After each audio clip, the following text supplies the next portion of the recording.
Hello दोस्तों। आज के इस वीडियो लेक्चर में हम लोग बायोमोलिकुल चैप्टर के बारे में पढ़ने वाले हैं, जो कि क्लास 12th केमिस्ट्री का चैप्टर नंबर 14 है एनसीईआरटी का। और ये जो चैप्टर है बायोमोलिक्यूल, इस चैप्टर में हम लोग बेसिकली देखें तो कंटेंट कैसे कैसे पढ़ना है। जैसे कार्बोहाइड्रेट पढ़ना है, protein, vitamins, hormones, nucleic acid जिसमें डीएनए आरएनए के बारे में जिक्र करेंगे। ये सिर्फ कंटेंट है। इस वीडियो लेक्चर में हम लोग केवल डेफिनेशन ऑफ कार्बोहाइड्रेट और क्लासिफिकेशन ऑफ कार्बोहाइड्रेट, इन चीज़ों के बारे में पढ़ने वाले हैं।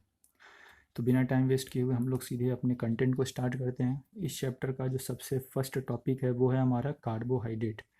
तो कार्बोहाइड्रेट होता क्या है, इसके डेफिनेशन को अगर हम देखें तो अगर सबसे पहले देखा जाए तो चूंकि ये चैप्टर है हमारा बायोमोलिक्यूल, बायोमोलिक्यूल बेसिकली दो वर्ड से मिलकर बना हुआ है, बायो और मॉलिक्यूल।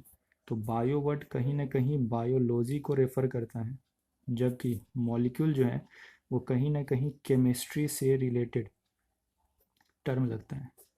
इसका मतलब है कि ओवरऑल इस चैप्टर में हम लोग बायोलॉजी और केमिस्ट्री का मिलता जुलता हुआ हम लोग स्टडी करने वाले हैं, मिलते जुलते हुए फॉर्म का स्टडी करने वाले हैं। तो इसका फर्स्ट टॉपिक है हमारा कार्बोहाइड्रेट। तो कार्बोहाइड्रेट कहते किसको हैं, तो अगर हम बायोलॉजी के हिसाब से इसका डेफिनेशन देखें तो कार्बोहाइड्रेट वो ऑर्गेनिक मॉलिक्यूल होता है जो प्लांट्स और एनिमल्स के लिए एनर्जी सोर्स होता है। मतलब प्लांट और एनिमल को एनर्जी जिस सोर्स से मिलता है वही हमारा कार्बोहाइड्रेट है। उसी के हिसाब से अगर डेफिनेशन देखा जाए तो बायोलॉजिकल डेफिनेशन कार्बोहाइड्रेट का क्या हो सकता है कि organic molecules which are energy sources for plants and animals. मतलब कि कार्बोहाइड्रेट वो ऑर्गेनिक मॉलिक्यूल है जो प्लांट और एनिमल के लिए एनर्जी सोर्स का काम करता है। ये बायोलॉजिकल डेफिनेशन हो गया। अगर हम केमिस्ट्री के डेफिनेशन के हिसाब से बात करें तो पहले कार्बोहाइड्रेट के बारे में लोगों को पता था कि कार्बोहाइड्रेट क्या होता है। तो carbohydrates are the hydrates of carbon. कहीं भी अगर हाइड्रेट वर्ड लिखा गया तो हाइड्रेट वर्ड का मतलब क्या होता है कि वहाँ पे H2O मॉलिक्यूल होगा। अगर कहीं पे H2O मॉलिक्यूल जुड़ा हुआ है तो इसका मतलब है कि वो हाइड्रेट है। और ये हाइड्रेट किसका होता है, कार्बोहाइड्रेट, तो वो कार्बन का हाइड्रेट होता है। इसका मतलब कि अगर कभी कार्बन के साथ हाइड्रेट यानी कि H2O जुड़ा हुआ मिल जाए तो हम उसको बोल सकते हैं कि that is the hydrate of carbon, means that substance is the form of carbohydrate. इसका मतलब है कि जब हमको कार्बोहाइड्रेट का रिप्रेजेंटेशन करना होगा तो इसको हम CxH2O के फॉर्म में लिख सकते हैं। क्यों लिख सकते हैं, क्योंकि C जो है ये हमारा कार्बन को इंडिकेट करता है and H2O represents the hydrates of carbon. That's why carbohydrate can be represented as CxH2O। यानी कार्बोहाइड्रेट का जो जनरल रिप्रेजेंटेशन हुआ वो हमारा CxH2O हो सकता है। मतलब कि अगर हम किसी भी कंपाउंड को CxH2O के फॉर्म में कन्वर्ट करते हैं तो हम उस कंपाउंड को बोल सकते हैं कि वो कंपाउंड एक टाइप का कार्बोहाइड्रेट है। ये कार्बोहाइड्रेट का क्लासिकल डेफिनेशन था, यानी पुराना वाला ओल्ड डेफिनेशन था। इसका मतलब है कि अगर किसी कंपाउंड को हम CxH2O के फॉर्मेट में कन्वर्ट कर सके तो हम उसको बोल सकते हैं कि वो हमारा कार्बोहाइड्रेट है। अब जैसे हम कुछ एग्जांपल लेते हैं, सबसे पहले लेते हैं ग्लूकोज का। तो ग्लूकोज का मॉलिक्यूलर फार्मूला हम जानते हैं कि ग्लूकोज का मॉलिक्यूलर फार्मूला होता है C6H12O6। इस C6H12O6 को हम कोशिश करते हैं कि क्या ये जो C6H12O6 है can it be converted into the form of CxH2O। Means क्या ये हमारा जो ग्लूकोज है, क्या ये हमारा कार्बोहाइड्रेट का फॉर्म है। तो अगर हम इस C6H12O6 को इस CxH2O के फॉर्म में कन्वर्ट कर सके तो हम कह सकते हैं कि ये ग्लूकोज हमारा भी एक टाइप का कार्बोहाइड्रेट होगा। तो इस C6H12O6 को हम C6 और H2O का होल 6 लिख सकते हैं, क्योंकि ये H2 ये 6 के साथ मल्टीप्लाई होकर H12 हो जाएगा और ये O1 इस 6 के साथ मल्टीप्लाई होकर O6 हो जाएगा। यानी इस ग्लूकोज को हम C6H2O का होल 6 भी लिख सकते हैं। यानी ये देखने में CxH2O का होल 6 लग रहा है, होल CxH2O का होल Y इस फॉर्मेट का दिख रहा है हमको। इसका मतलब है कि जो ग्लूकोज का फॉर्मूला था C6H12O6 उसको हम CxH2O के फॉर्मेट में कन्वर्ट कर दिए। इसका मतलब है कि ये जो हमारा ग्लूकोज है ये क्या है, तो ग्लूकोज एक कार्बोहाइड्रेट है। फिर दूसरे तौर पे अगर हम बात करें एसिटिक एसिड, तो एसिटिक एसिड जिसको हम लोग विनेगर भी कहते हैं, इसका फॉर्मूला होता है CH3COOH। इसमें अगर हम देखें यहाँ पे तो हमारे पास कितना टोटल कार्बन एटम है इसमें, तो टोटल नंबर ऑफ कार्बन है 2। अगर हाइड्रोजन को देखा जाए तो टोटल हाइड्रोजन कितना है, तो 4, 3 और एक हाइड्रोजन 4। ऑक्सीजन टोटल काउंट करें तो एक ऑक्सीजन ये, एक ऑक्सीजन ये, यानी ऑक्सीजन है 2। इस C2H4O2 को क्या हम इस फॉर्म में कन्वर्ट कर सकते हैं, तो इसको अगर देखा जाए तो इसको हम C2 और H2O का होल 2 लिख सकते हैं यहाँ पे। इसका मतलब कि ये जो है C2H2O का होल 2 ये भी CxH2O के फॉर्म में दिख रहा है। इसका मतलब है कि ये जो है हमारा एसिटिक एसिड या विनेगर, या इसी को हम इथानोइक एसिड भी कहते हैं। इथानोइक एसिड इसको क्यों कहते हैं, क्योंकि एसिड है, इसमें C double bond OH functional group जुड़ा हुआ है। जब भी carboxylic acid as a functional group present होता है तो वो हमारा कार्बोक्सिलिक एसिड होता है, तो इसी का दूसरा नाम इथानोइक एसिड भी होता है। इस इथानोइक एसिड को C2H4O2 को हम लोग CxH2OY के फॉर्मेट में कन्वर्ट कर सकते हैं। इसका मतलब है कि ये जो इथानोइक एसिड होगा ये भी तो हमारा कार्बोहाइड्रेट का पार्ट होना चाहिए था। क्यों, क्योंकि इस इथानोइक एसिड का जो फॉर्मूला था CH3COOH, इसको हम CxH2OY के फॉर्मेट में कन्वर्ट कर दिए, लेकिन ऐसा होता नहीं है, जिससे ये पता चला कि कार्बोहाइड्रेट का जो ओल्ड डेफिनेशन दिया जाता था कि carbohydrates are the hydrates of carbon, उसको बाद में चल के छोड़ दिया गया। क्यों, क्योंकि हर एक कंपाउंड उसका जो जनरल रिप्रेजेंटेशन होता था CxH2OY को, उसको सेटिस्फाई नहीं करता था। इस कारण से कार्बोहाइड्रेट का जो ओल्ड डेफिनेशन था कि carbohydrates are the hydrates of carbon, इसको रिजेक्ट कर दिया गया। फिर बाद में जाके देखा गया क्या कि कार्बोहाइड्रेट का अगर ये डेफिनेशन नहीं है तो कुछ नया होना चाहिए था जो इसको फुल्ली डिफाइन कर सके। तो कार्बोहाइड्रेट का अब जो नया डेफिनेशन आया बाद में, वो ये आया कि carbohydrates are optically active polyhydroxy aldehydes और कीटोन्स। मतलब कि इसमें कुछ वर्ड आ रहा है जैसे ऑप्टिकली एक्टिव, तो ऑप्टिकली एक्टिव कोई कंपाउंड ऑप्टिकली एक्टिव है कि ऑप्टिकली इनएक्टिव है, इसके बारे में हम लोग पढ़े थे कहाँ पे, हम लोग पढ़े थे ऑप्टिकल आइसोमेरिज्म में।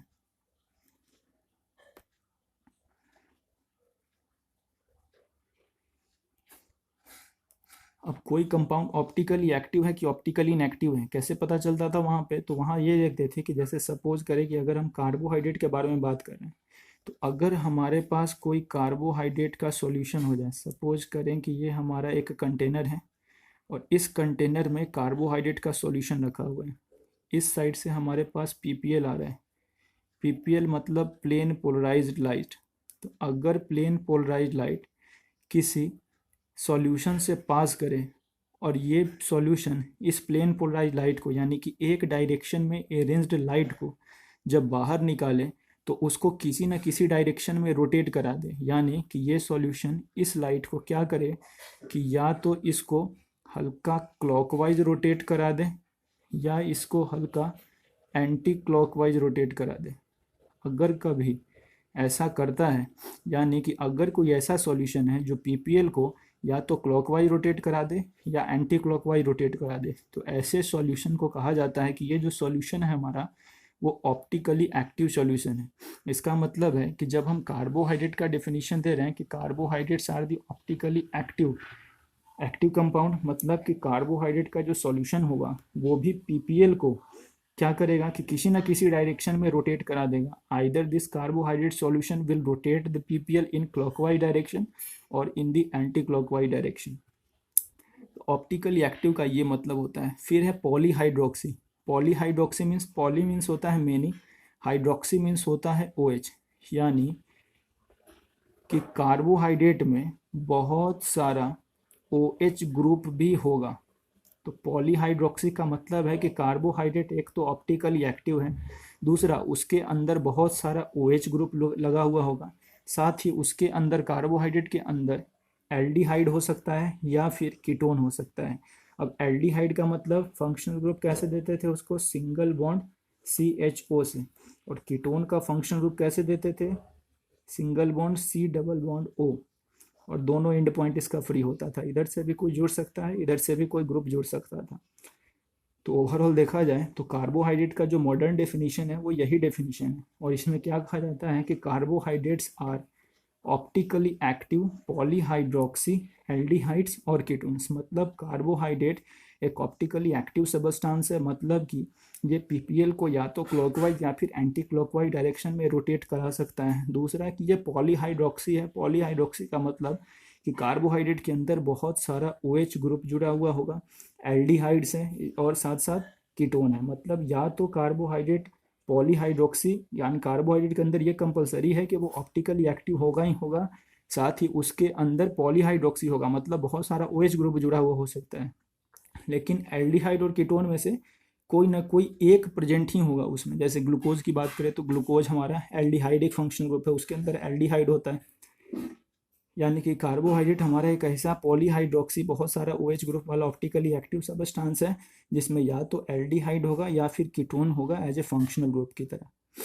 इसी कार्बोहाइड्रेट का दूसरा डेफिनेशन ऐसे भी देते हैं कि ऐसा मॉलिक्यूल जिसका हम हाइड्रोलिसिस अगर कराएं, वही डेफिनेशन लिखा हुआ है कि ऐसा मॉलिक्यूल जिसका अगर हम हाइड्रोलिसिस कराते हैं तो हाइड्रोलिसिस कराने से हमको बहुत सारा पॉलीहाइड्रोक्सी एल्डिहाइड या कीटोन मिले, तो ऐसे मॉलिक्यूल को ही हम लोग कार्बोहाइड्रेट कहते हैं। यानी ऐसा मॉलिक्यूल जिसका हाइड्रोलिसिस कराने पे हमको बहुत सारा पॉलीहाइड्रोक्सी एल्डिहाइड या कीटोन ग्रुप मिलता है, वो कंपाउंड हमारा कार्बोहाइड्रेट कहलाता है। अब इसमें एक वर्ड नया आ रहा है, हाइड्रोलिसिस। इस हाइड्रोलिसिस का मतलब क्या होता है? अगर नॉर्मल लैंग्वेज में समझा जाए तो हाइड्रोलिसिस का मतलब होता है कि अगर हम कभी किसी केमिकल कंपाउंड का हम वाटर के साथ रिएक्शन करा के ब्रेक डाउन करा दें। हम इधर सपोज करें कोई भी कंपाउंड ले लिए, ये हमारा हो गया X, इसका हम जब वाटर के साथ रिएक्शन करवाएं और वाटर के साथ रिएक्शन से अगर ये कंपाउंड का ब्रेक डाउन हो जाए, मतलब कुछ चीज़ हमको मिल जाए, एक दो चीज़ मान लिए, यहाँ पे ये पहला चीज़, यहाँ पे ये दूसरा चीज़ मिला, मतलब हम कह सकते हैं कि ये कंपाउंड का जब वाटर से रिएक्शन हुआ तो ये कंपाउंड वाटर के प्रेजेंस में आने के कारण क्या हुआ, दो सबस्टांस में डिसोसिएट हो गया। यानी इसी को कहते हैं chemical break down of a substance due to reaction with water. यानी इस सबस्टांस X का वाटर से जब रिएक्शन हुआ तो वाटर से रिएक्शन होने के कारण ये सबस्टांस X दो नए सबस्टांस में ब्रेक डाउन हो गया। इसी प्रोसेस को हम हाइड्रोलिसिस करते हैं। तो हाइड्रोलिसिस का अगर हम सिंपल वर्ड समझे तो कहीं भी हाइड्रोलिसिस वर्ड लिख जाए, इसका मतलब है कि हम उसका वाटर मॉलिक्यूल के साथ रिएक्शन करवाएंगे और रिएक्शन कराने से वो सबस्टांस दो या तीन या फिर ज़्यादा नए नए सबस्टांस में डिसोसिएट हो रहा होगा। तो वही हाइड्रोलिसिस का मतलब है chemical break down of a compound due to reaction with water. यानी किसी कंपाउंड का जब हम वाटर के साथ रिएक्शन कराते हैं तो वो कंपाउंड अगर ब्रेक डाउन कर जाए यानी टूट जाए, तो इसी प्रोसेस को हम लोग हाइड्रोलिसिस का प्रोसेस बोलते हैं। इतना चीज़ रहा। तो इसमें हम लोग अभी तक क्या क्या सीखे? तो पहले अगर हम बायोलॉजी के हिसाब से डेफिनेशन समझें तो बायोलॉजी के हिसाब से क्या डेफिनेशन होता है कि कार्बोहाइड्रेट वो ऑर्गेनिक मॉलिक्यूल है जो प्लांट्स और एनिमल्स के लिए एनर्जी सोर्स के जैसा काम करता है। अगर केमिस्ट्री के हिसाब से कार्बोहाइड्रेट का ओल्ड डेफिनेशन समझें तो ये हमको ये बतलाता है कि carbohydrates are the hydrates of carbon. और इसी ओल्ड डेफिनेशन के हिसाब से कार्बोहाइड्रेट को रिप्रेजेंट कैसे करते थे, तो CxH2O के फॉर्मेट में करते थे, जिसको बाद में जाकर के नेगलेक्ट किया गया। क्यों नेगलेक्ट किया गया? क्योंकि ग्लूकोज जो था, ये ग्लूकोज का फॉर्मूला C6H12O6 था। तो ये क्या करता था कि कार्बोहाइड्रेट को, इस C6H12O6 को हम कार्बोहाइड्रेट के रिप्रेजेंटेशन में कन्वर्ट कर सकते थे, यानी कि CxH2O के फॉर्मेट में लिख सकते थे। लेकिन जब एसिटिक एसिड को देखा गया, विनेगर जिसका फॉर्मूला CH3C OH होता है, तो इसको भी C2H2O का होल 2 यानी CxH2O के फॉर्मेट में कन्वर्ट कर सके। इसका मतलब है कि ये जो हमारा एसिटिक एसिड था यह भी कार्बोहाइड्रेट होना चाहिए, लेकिन एक्चुअल में एसिटिक एसिड कार्बोहाइड्रेट नहीं होता है, ये तो एसिड है। तो इसीलिए बाद में जा करके कार्बोहाइड्रेट का ये जो ओल्ड डेफिनेशन था इसको कैंसिल कर दिया गया कि ये डेफिनेशन सही नहीं है। और फिर कार्बोहाइड्रेट का फिर मॉडर्न डेफिनेशन क्या था?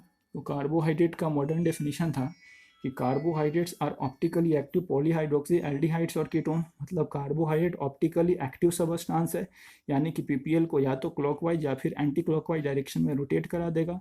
पॉलीहाइड्रोक्सी है, मतलब इसके अंदर बहुत सारा OH ग्रुप होगा ही होगा। एल्डिहाइड है या फिर कीटोन है, यानी उसके अंदर या तो एल्डिहाइड होगा या फिर कीटोन हो। दूसरा डेफिनेशन उसी का कैसे दिया गया कि ऐसा मॉलिक्यूल, यानी कार्बोहाइड्रेट के बारे में कहा जा रहा है कि ऐसा मॉलिक्यूल जिसका हम हाइड्रोलिसिस कराएं, हाइड्रोलिसिस मतलब कि वाटर मॉलिक्यूल के साथ हम रिएक्शन कराएं, तो वाटर मॉलिक्यूल के साथ रिएक्शन कराने से वो हमको क्या देगा, हमको पॉलीहाइड्रोक्सी एल्डिहाइड या कीटोन दे दे।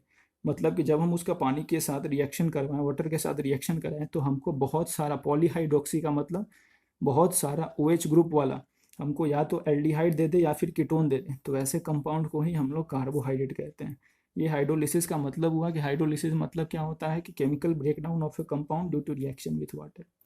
तो ये कार्बोहाइड्रेट का डेफिनेशन था, डेफिनेशन ऑफ कार्बोहाइड्रेट, ये हमारा यहाँ पे कंप्लीट हुआ। अब एक इम्पॉर्टेंट कंटेंट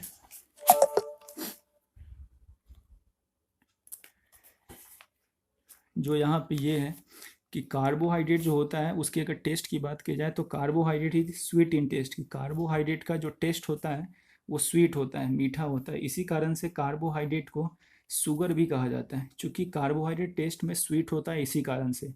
और कार्बोहाइड्रेट को शुगर कहे जाने के कारण ही केमिकली, चूँकि इस शुगर को सैकेराइड्स बोला जाता है, केमिकल अगर केमिस्ट्री के लैंग्वेज में बात करें तो शुगर मतलब सैकेराइड्स का मतलब होता है शुगर, इसीलिए कार्बोहाइड्रेट को भी अक्सर सैकेराइड्स के साथ इंडिकेट किया जाता है।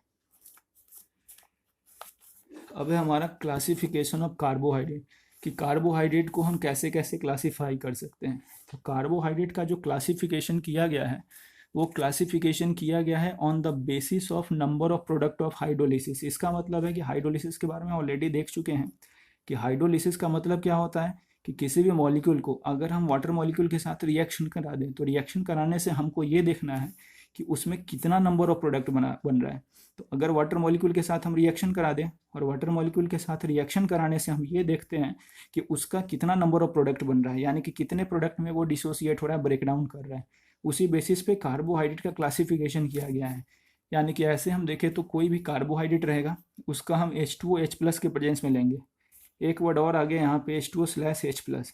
H+ जो है ये एसिड के प्रेजेंस को इंडिकेट कराता है। अब एसिड के प्रेजेंस का मतलब क्या होता है, तो अगर कभी किसी का रिएक्शन H2O से होता है तो हम कहते हैं कि उसका क्या हो गया, हाइड्रोलिसिस हो गया।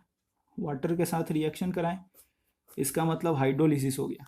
लेकिन कभी कभी H2O/H+ लिखा रहता है या शॉर्ट में इसी को लिखा हुआ मिलेगा H3O+। इसका मतलब क्या होता है, इसका मतलब होता है एसिडिक हाइड्रोलिसिस।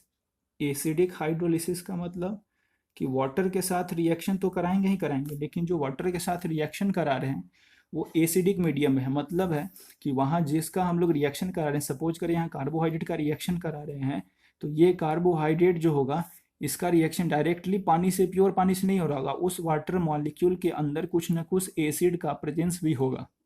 यानी कि वाटर प्लस एसिड का कुछ ना कुछ लिटिल अमाउंट भी रहता है। तो अब हम कहते हैं कि हम कार्बोहाइड्रेट का क्या करवा रहे हैं, यहाँ पे H2O/H+ लिख दे या फिर लिख दे H3O+। इसका मतलब होता है कि हम कार्बोहाइड्रेट का एसिडिक हाइड्रोलिसिस करवा रहे हैं।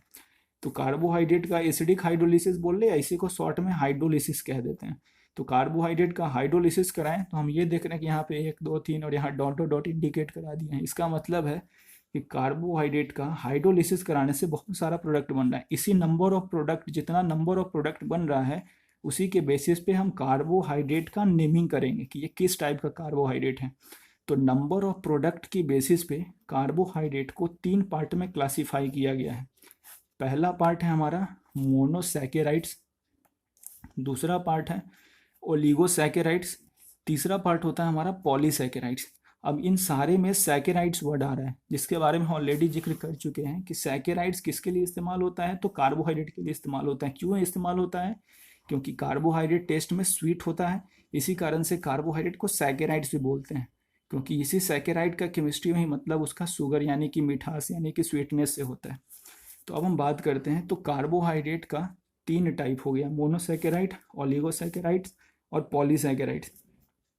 मोनोसैकेराइड का मतलब होता है कि हम कोई ऐसा कार्बोहाइड्रेट लें जिसका अगर हम हाइड्रोलिसिस करवाएं तो हाइड्रोलिसिस कराने से हमको एक ही प्रोडक्ट मिले।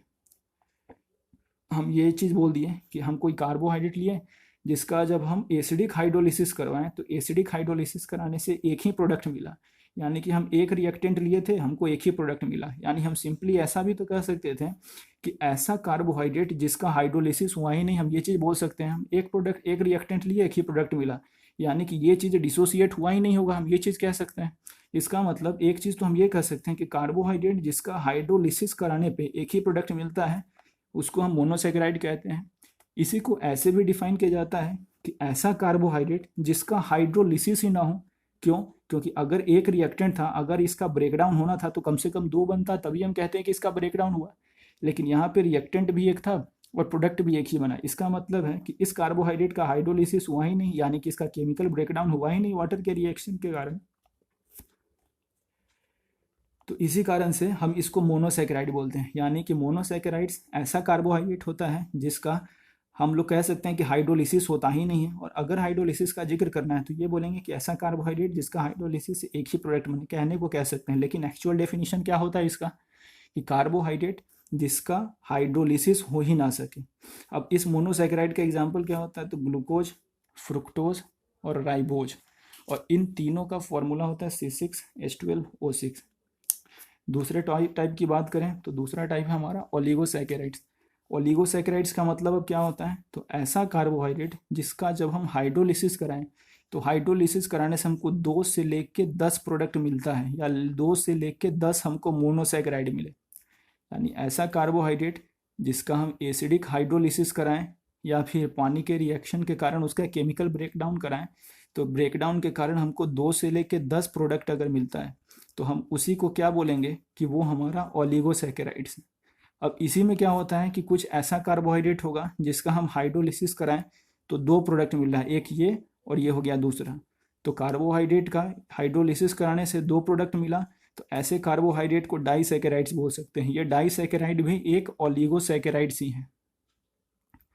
ओलिगोसैकेराइड्स में क्या आएगा, तो किसी कार्बोहाइड्रेट का हाइड्रोलिसिस कराने से जब 2 से 10 प्रोडक्ट बनेगा तो वो हर एक कार्बोहाइड्रेट ओलिगोसैकेराइड्स कहलाएगा।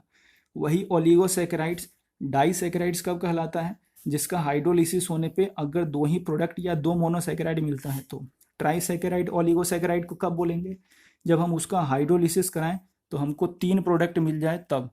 अगर 3 प्रोडक्ट मिल गया हाइड्रोलिसिस कराने पे तो हम वैसे कार्बोहाइड्रेट को ही हमको क्या बोल देना है कि वो हमारा ट्राइसैकेराइड्स है, और trisaccharide is also a part of oligosaccharides.